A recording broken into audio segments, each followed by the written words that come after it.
ഈശോമിശിഹായ്ക്കും സ്തുതിയായിരിക്കട്ടെ. കഴിഞ്ഞ ഒരാഴ്ച കൊണ്ട് സാറിനെ മറന്നുപോയാ? എവിടെ എൻ്റെ മിടുക്കന്മാരായ എല്ലാവരും വന്നിട്ടുണ്ടാ? നോക്കട്ടെ, മനു, ജിൻസി, എല്ലാവരും ഉണ്ട് അല്ലേ? അപ്പോൾ നമ്മൾ കഴിഞ്ഞ പാഠഭാഗത്തിൽ പഠിച്ചത് എല്ലാം ഓർമ്മയുണ്ടോ? അത് ഓർക്കുന്നതിന് മുമ്പ് നമുക്കൊന്ന് ഈശോയോട് പ്രാർത്ഥിക്കണ്ടേ? എല്ലാവരും ഒന്ന് കൈ കൂപ്പിയേ. സ്നേഹനാഥനായ ഈശോയെ, നമ്മുടെ മുറിവുകൾ ഏറ്റെടുത്ത ഈശോയെക്കുറിച്ച് പഠിക്കുവാൻ വന്നിരിക്കുന്ന ഞങ്ങൾ ഓരോരുത്തരെയും അങ്ങേക്ക് സമർപ്പിക്കുന്നു. പിതാവായ ദൈവമേ, അങ്ങയുടെ പുത്രനായ സഹനദാസനെ പോലെ സഹനങ്ങൾ വരുമ്പോൾ അവ ഏറ്റെടുത്ത് ഒരു നല്ല ക്രിസ്തു ശിഷ്യനായി മാറുവാൻ ഞങ്ങൾ ഓരോരുത്തരെയും അനുഗ്രഹിക്കണമേ. ഞങ്ങൾ പഠിക്കുവാൻ പോകുന്ന കാര്യങ്ങൾ എപ്പോഴും ഞങ്ങളുടെ ജീവിതത്തിൽ പ്രകടമാക്കിക്കൊണ്ട് നല്ലൊരു ജീവിതം നയിക്കുവാൻ ഞങ്ങളുടെ കൂടെ എപ്പോഴും കൂട്ടായിരിക്കണമേ. ഇനി എല്ലാവരും ഒന്ന് കണ്ണു തുറന്നേ. എന്തൊക്കെയുണ്ട് വിശേഷങ്ങൾ? കഴിഞ്ഞ ഒരാഴ്ച കൊണ്ട് എന്തൊക്കെ വികൃതികൾ ഒപ്പിച്ച്? കഴിഞ്ഞ ആഴ്ച എടുത്ത കാര്യങ്ങളൊക്കെ മറന്നാ? അല്ലെങ്കിൽ വീണ്ടും ചേട്ടനത് പറയേണ്ടി വരുമോ ഒന്നും കൂടി? എന്നാലും ഒരു വട്ടം കൂടി ഒന്ന് പറയാം. നമ്മൾ നമ്മുടെ മുറിവുകൾ ഏറ്റെടുത്ത ഈശോയെക്കുറിച്ചാണ് കഴിഞ്ഞ ആഴ്ച സംസാരിച്ചത് അല്ലേ? അതിനകത്ത് എന്തൊക്കെ പഠിച്ചു? പഴയ നിയമ പ്രവചനങ്ങളും പഠിച്ചു, പുതിയ നിയമത്തിലെ പീഡാനുഭവ പ്രവചനങ്ങളും പഠിച്ചു അല്ലേ? ഇന്ന് നമ്മൾ പഠിക്കാൻ പോകുന്നത് പ്രവചനങ്ങളുടെ പൂർത്തീകരണമാണ്. അതായത് മരുഭൂമിയിൽ ഉയർത്തപ്പെട്ട സർപ്പത്തെ പോലെ നമ്മുടെ രക്ഷകനായ ഈശോയുടെ കുരിശിലെ ബലി, അതുവഴി നമുക്ക് എന്ത് ലഭിച്ചു? പ്രവചനങ്ങളെല്ലാം പൂർത്തിയായി, ജീവൻ കിട്ടി അല്ലേ? രക്ഷ നേടി. അതാണ് നമ്മൾ ഇന്ന് പഠിക്കാൻ പോകുന്നത്. എല്ലാവരുടെയും കയ്യിൽ ടെക്സ്റ്റ് ബുക്കില്ലേ? പോവല്ലേ? അപ്പോൾ നമ്മൾ ഇന്ന് പഠിക്കാൻ പോകുന്നത് പ്രവചനങ്ങളുടെ പൂർത്തീകരണം. അപ്പം അതിനു മുമ്പ് നമ്മൾ പഴയ നിയമ ചരിത്രത്തിലേക്കൊന്ന് പോകണം. ഇസ്രായേൽ ജനത്തെക്കുറിച്ച് പഠിച്ചതൊക്കെ നിങ്ങൾ മറന്നുപോയാ? കഴിഞ്ഞ വർഷം 5ാം ക്ലാസ്സിലൊക്കെ പഠിച്ചിട്ടുണ്ട് ഇസ്രായേൽ ജനം. ഇസ്രായേൽ ജനം ആരായിരുന്നു? ദൈവത്തിൻ്റെ സ്വന്തം തിരഞ്ഞെടുക്കപ്പെട്ട ജനമായിരുന്നു ഇസ്രായേൽ ജനം അല്ലേ? ഇസ്രായേൽ ജനത്തിനെ മോശ ആരാണ്? ഇസ്രായേൽ ജനത്തിനെ രക്ഷിച്ച് കാനാൻ ദേശത്തേക്ക് കൊണ്ടുപോയ ആളാണ് അല്ലേ മോശ അല്ലേ? അപ്പോൾ മോശ ഇങ്ങനെ കൊണ്ടുപോയിക്കൊണ്ടിരിക്കുക. അപ്പോൾ തിരഞ്ഞെടുക്കപ്പെട്ട ജനത്തെ കാനാൻ ദേശത്തേക്കുള്ള യാത്രയിൽ പോകുന്ന വഴി മോശ തന്നെ നയിച്ചു കൊണ്ടിരിക്കുന്നത്. ഇപ്പോൾ നിങ്ങളൊക്കെ നിങ്ങളുടെ ക്ലാസ്സുകളിൽ ലീഡർ ആവാറുണ്ട് അല്ലേ? അതുപോലെ എന്ത് ചെയ്യും? നിങ്ങൾ ഒരു ക്ലാസ്സിനെ നയിക്കുന്നത് പോലെ തിരഞ്ഞെടുക്കപ്പെട്ട ജനത്തെ മോശ നയിച്ചു കൊണ്ടുപോയേ. അപ്പോൾ പഴയ നിയമ ചരിത്രത്തിലേക്ക് നമ്മൾ നോക്കിക്കഴിഞ്ഞാൽ ദൈവം ഇസ്രായേൽ ജനത്തിൻ്റെ കൂടെ ഉണ്ടായിരുന്നോ? ഇല്ല. എങ്ങനെയായിരുന്നു അത്ഭുതങ്ങൾ പ്രവർത്തിച്ചത്? കഴിഞ്ഞ വർഷം എടുത്ത കാര്യങ്ങളൊക്കെ മറന്നുപോയി എത്രയും പെട്ടെന്ന്. ചെങ്കടലിനെ വിഭജിക്കുന്ന മോശ, പിന്നെന്താണ് മന്ന, കാടപക്ഷി, പോർക്കണ്ടല്ലേ? അപ്പം അതുപോലെ ഇസ്രായേൽ ജനം സഞ്ചരിച്ചു കൊണ്ടിരിക്കുക. ഇതിലൂടെ മരുഭൂമിയിലൂടെ സഞ്ചരിച്ചു കൊണ്ടിരിക്കുക. ഒരുപാട് അത്ഭുതങ്ങളൊക്കെ പ്രവർത്തിച്ചിട്ടും ദൈവത്തിൽ ആർക്ക് വിശ്വാസം ഉണ്ടായിരുന്നില്ല? കുറച്ച് ഇസ്രായേൽക്കാർക്ക് വിശ്വാസം ഉണ്ടായിരുന്നില്ല. അവരെന്ത് ചെയ്തു? ആ സഞ്ചരിക്കുന്ന വഴികളിലൊക്കെ പിറുപിറുത്തു അല്ലേ? നമ്മളൊക്കെ ചെയ്യാറുണ്ട്. നമുക്ക് ഇന്നത്തെ ദിവസം ദൈവം തന്നിട്ടുണ്ടെങ്കിൽ കൂടി നമ്മളെന്താ കിട്ടാത്ത കാര്യങ്ങളെക്കുറിച്ച് എന്താ പറയുക? പിറുപിറുക്കാറുണ്ട്, ദൈവത്തിനോട് പരാതി പറയാറുണ്ട് അല്ലേ? അല്ലെങ്കിൽ അപ്പച്ചനമ്മച്ചോടും പറയും, കണ്ടാ എൻ്റെ കൂട്ടുകാരൻ അതുണ്ട്, കണ്ടാ എൻ്റെ കൂട്ടുകാരൻ പുതിയ സൈക്കിൾ മേടിച്ച്, എനിക്ക് മേടിച്ചു തന്നില്ലല്ലോ അല്ലേ? ഈ കാര്യങ്ങളൊക്കെ നമ്മൾ പറയുന്നത് പോലെ ഇസ്രായേൽ ജനം എന്ത് ചെയ്തു? പിറുപിറുത്തു. ഞങ്ങളെ ഇവിടേക്ക് കൊണ്ടുവന്നത് ഞങ്ങളെ ശിക്ഷിക്കാനാണോ എന്ന് ദൈവത്തിനോട് പറഞ്ഞു. അല്ലെങ്കിൽ ദൈവത്തിനോട് അവർ പിറുപിറുത്തുകൊണ്ടിരുന്നു. മോശയ്ക്ക് ഇത് കേട്ടപ്പോൾ എന്ത് ചെയ്യും? ഭയങ്കര സങ്കടമായി. അപ്പോൾ ദൈവം എന്ത് ചെയ്തു? ഇതൊക്കെ കണ്ടപ്പോൾ ദൈവം എന്ത് ചെയ്തു? അവരുടെ ഇടയിലേക്ക് ആഗ്നേയ സർപ്പങ്ങളെ അയച്ചു. എന്താ ആഗ്നേയ സർപ്പങ്ങൾ? കൊടും വിഷമുള്ള പാമ്പുകൾ. അപ്പോൾ അവരൊക്കെ അയച്ച് ഒരുപാട് പേർക്ക് എന്ത് ചെയ്ത്? പാമ്പ് ദംശനമേറ്റു. ദംശനമേൽക്കുക എന്ന് പറഞ്ഞാൽ കടിയേൽക്കുക. അപ്പോൾ കടിയൊക്കെ ഏറ്റിട്ട് ഒരുപാട് പേര് മരിച്ചുപോയി. അപ്പോൾ അവർക്ക് മനസ്സിലായി, എന്താ ഞങ്ങൾ ദൈവത്തിനെതിരെ പിറുപിറുത്തത് കൊണ്ടും ദൈവത്തിനെ കുറ്റപ്പെടുത്തിയത് കൊണ്ടാണ് എന്ത് ദൈവം തന്ന ശിക്ഷയാണ് ഇതെന്ന് മനസ്സിലാക്കി. അങ്ങനെ അവരെന്ത് ചെയ്തു? മോശയുടെ അടുക്കിലേക്ക് ചെല്ലേ, മോശയോട് പറയേ ഞങ്ങളെ രക്ഷിക്കണം.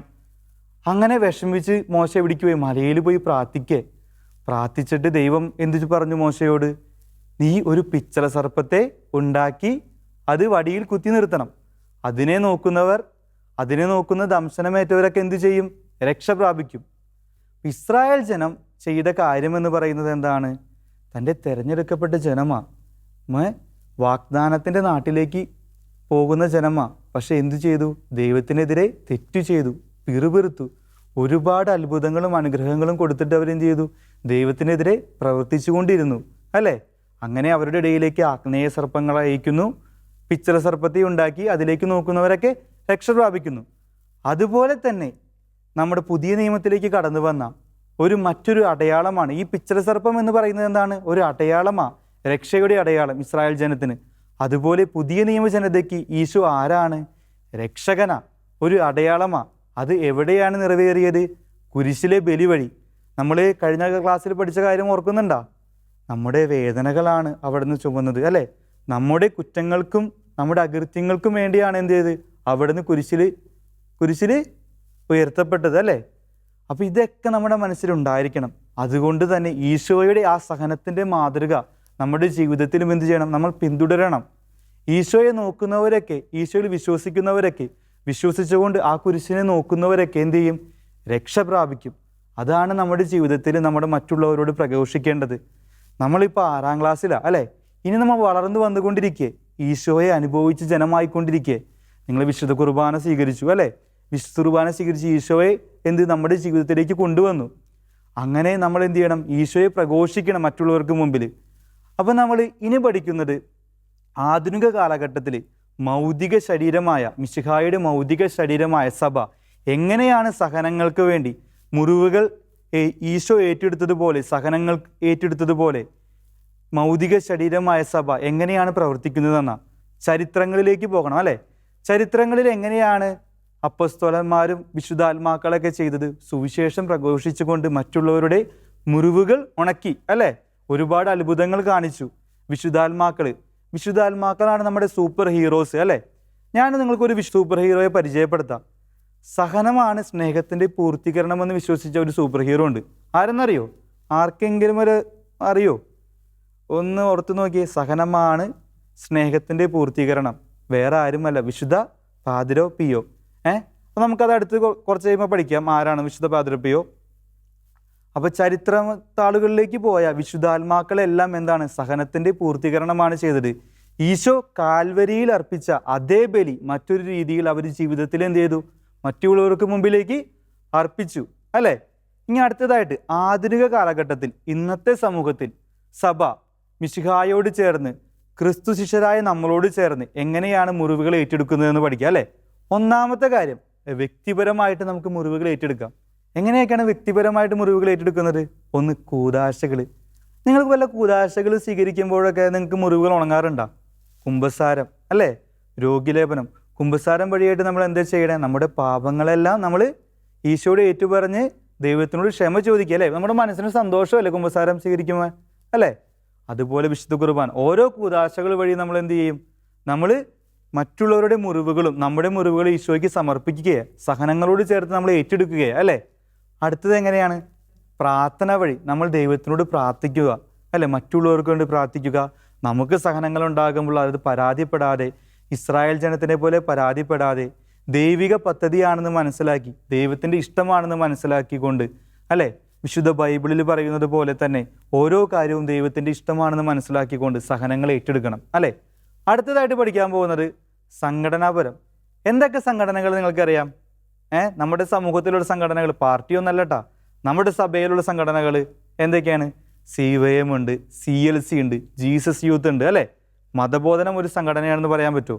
ഇല്ല, മതബോധന സംഘടനയല്ല അല്ലേ? മറ്റു ഒരുപാട് സംഘടനകളുണ്ട് അല്ലേ? ഇതൊക്കെ വഴി നമ്മൾ എന്ത് ചെയ്യണം?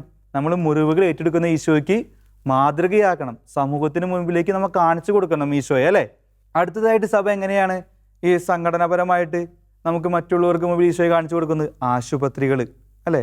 ആശുപത്രികളിൽ നമ്മുടെ സഭയ്ക്ക് ഒരുപാട് ആശുപത്രികളുണ്ട് അല്ലേ? ഒരുപാട് പേര് ചികിത്സിക്കുന്നുണ്ട് അവിടെയൊക്കെ. ഒരുപാട് കാര്യങ്ങൾ, പാലിയേറ്റീവ് കെയർ, പിന്നെ ആതുരാലയങ്ങൾ, ഓൾഡ് ഏജ് ഹോം അല്ലേ?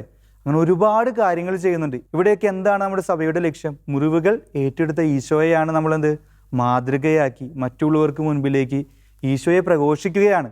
അപ്പോൾ നമ്മൾ പഠിച്ചു അല്ലേ? പഴയ നിയമ ചരിത്രത്തിൽ സഹനദാസനെ കുറിച്ച് പഠിച്ചു, മുറിവിനെ കുറിച്ച് പഠിച്ചു, പീഡാനുഭവ ചരിത്രം അല്ലേ? പീഡാനുഭവ പ്രവചനങ്ങളെ കുറിച്ച് പഠിച്ചു. അതിൻ്റെ പൂർത്തീകരണവും പഠിച്ചു. ഇനി നമ്മുടെ ജീവിതമാണ് നമ്മൾ ആരംഭിച്ചേക്കേ. നമ്മളെല്ലാവരും ഇപ്പോൾ 6ാം ക്ലാസ് അല്ലേ, ചേട്ടൻ കുറച്ച് പ്രായമായെങ്കിലും നിങ്ങളൊക്കെ 6ാം ക്ലാസ് അല്ലേ. ഇനി ഈശോയെ പ്രഘോഷിക്കേണ്ടവരാ. നമ്മുടെ സമൂഹത്തിലേക്ക് ഇറങ്ങിച്ചെന്ന് നമുക്ക് ഈശോയെ പ്രഘോഷിക്കണം. നമ്മുടെ പ്രവൃത്തികൾ കൊണ്ട്, നമ്മുടെ വാക്കുകൾ കൊണ്ട്, നമ്മുടെ സഭയോട് ചേർന്ന്, മൗതിക ശരീരമായ മിശിഹായുടെ മൗതിക ശരീരമായ സഭയോട് ചേർന്ന് നമ്മൾ ഈശോയെ പ്രഘോഷിക്കണം. അങ്ങനെ ഒരു നല്ല ക്രിസ്തു ശിഷ്യനായിട്ട് നമ്മൾ മാറണം.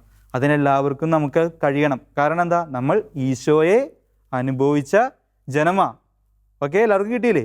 ഇനി നമുക്ക് പാഠഭാഗത്തിൻ്റെ അവസാന ഭാഗത്തേക്ക് പോകാം. അതിനു മുമ്പ് നമ്മൾ നേരത്തെ പറഞ്ഞ വിശുദ്ധനെ പരിചയപ്പെടണ്ടേ? ആരാ? വിശുദ്ധ പാതിരെ പിയോ അല്ലേ? പാതിരി എന്ന് പറയാം. ആരാ? വൈദികൻ. വൈദികൻ്റെ പ്രത്യേകത എന്തായിരുന്നു എന്നറിയോ? പഞ്ചശതങ്ങൾ, ഈശോയുടെ മുറിവുകൾ എന്ത് ചെയ്തു? സ്വന്തം ശരീരത്തിൽ ഏറ്റെടുത്ത വ്യക്തിയാണ്. ഒരുപാട് പൈശാചികമായ അക്രമങ്ങൾ എന്നും ശരീരത്തിലേക്ക് വന്നുകൊണ്ടിരുന്നു, ആരോഗ്യപരമായി അല്ലേ? നമുക്കൊക്കെ ഒരു രോഗം വന്ന് എന്ത് ചെയ്യുന്നമ്മ? നമ്മൾ അപ്പം തന്നെ ഈശോയോട് പറയും, അയ്യോ ഈശോ, ഹേ നമുക്ക് വേദനിക്കുന്നു അല്ലേ? പക്ഷെ വിശുദ്ധൻ എന്ത് ചെയ്തു? എല്ലാം ഈശോയെ പ്രതി സഹനത്തോടെ ഏറ്റെടുത്തു. അങ്ങനെ ലോകത്തിന് മുൻപിൽ മറ്റൊരു ക്രിസ്തുവിൻ്റെ ജീവിതം നയിച്ചു കാണിച്ചു അല്ലേ? അതുപോലെ ഒരുപാട് വിശുദ്ധരുണ്ട്. ആരൊക്കെ? വിശുദ്ധ അൽഫോൺസമ്മ, വിശുദ്ധ മദർ തെരേസ.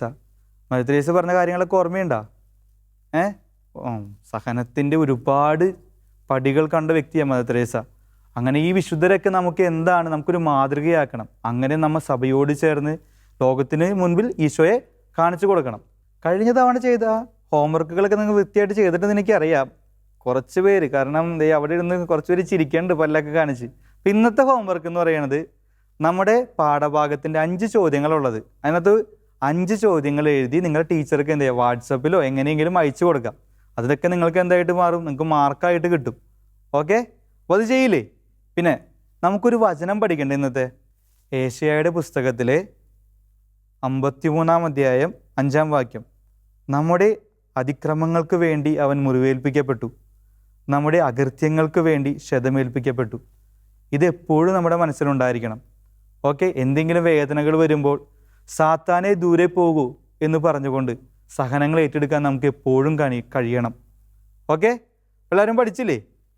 ഇനി നമ്മുടെ തീരുമാനം എന്താ? നമ്മുടെ തീരുമാനം നമ്മൾ ഈ പാഠഭാഗത്തിൽ പഠിച്ച കാര്യം എന്താണ്? സഹനങ്ങളെ നമ്മൾ ഏറ്റെടുക്കും സന്തോഷത്തോടെ, പിറുപിറുക്കാതെ. ഇസ്രായേൽ ജനത്തിനെ പോലെ പിറുപിറുക്കാതെ സന്തോഷത്തോടെ നമ്മുടെ ജീവിതത്തിലേക്ക് ഏറ്റെടുക്കും. അത് നമ്മുടെ തീരുമാനം. അപ്പോൾ എല്ലാവർക്കും സഹനദാസനായ ഈശോയെക്കുറിച്ച് മനസ്സിലായില്ലേ? ഈശോയുടെ ജീവിതത്തിലുണ്ടായ സഹനങ്ങൾ എന്താണെന്ന് മനസ്സിലാക്കി, എല്ലാം മനസ്സിലാക്കി. ഇനി നമുക്ക് ക്ലാസ് വൈൻഡപ്പ് ചെയ്യാം. എല്ലാവരും കൈകൂപ്പി ഒന്ന് പ്രാർത്ഥിക്കാം. സഹനനാഥനായ ഈശോയെ, അങ്ങയെപ്പോലെ ജീവിതത്തിലുണ്ടാകുന്ന എല്ലാ സഹനങ്ങളും ഏറ്റെടുത്തുകൊണ്ട് ലോകത്തിനു മുൻപിൽ മറ്റൊരു ക്രിസ്തുവായി ജീവിക്കുവാൻ ഞങ്ങളെ ഓരോരുത്തരെയും അനുഗ്രഹിക്കണമേ. ഞങ്ങൾ വളർന്നുകൊണ്ടിരിക്കുകയാണ് ഈശോയെ. ഒരുപാട് പ്രലോഭനങ്ങൾ ഞങ്ങളുടെ ജീവിതത്തിൽ ഉണ്ടാകാറുണ്ട്. സ്നേഹനാഥ, അവയെല്ലാം നോക്കി സാത്താനെ ദൂരെ പോകൂ എന്ന് പറഞ്ഞുകൊണ്ട് അങ്ങയുടെ ഇഷ്ടം നിറവേറ്റുവാൻ ഞങ്ങളെ ഓരോരുത്തരെയും അനുഗ്രഹിക്കണമേ. എപ്പോഴും ഞങ്ങളുടെ കൂടെ ഉണ്ടായിരിക്കണമേ. പരിശുദ്ധ അമ്മേ, പരിശുദ്ധാത്മാവെ ഞങ്ങളെ നയിക്കണമേ. നിത്യം പിതാവും പുത്രനും പരിശുദ്ധാത്മാവുമായ സർവേശ്വര എന്നേക്കും ആമേൻ. ഈശോ മിശിഹായ്ക്കും സ്തുതിയായിരിക്കട്ടെ. എല്ലാവർക്കും നല്ലൊരു ദിവസം നേരുന്നു. മിടുക്കരായിട്ട് എല്ലാ കാര്യങ്ങളും ഹോംവർക്ക് പറഞ്ഞത് ചെയ്യാൻ മറക്കണ്ട കേട്ടോ. ചിരിച്ചാലും മറക്കരുത്. ഓക്കെ, അപ്പോൾ താങ്ക് യു.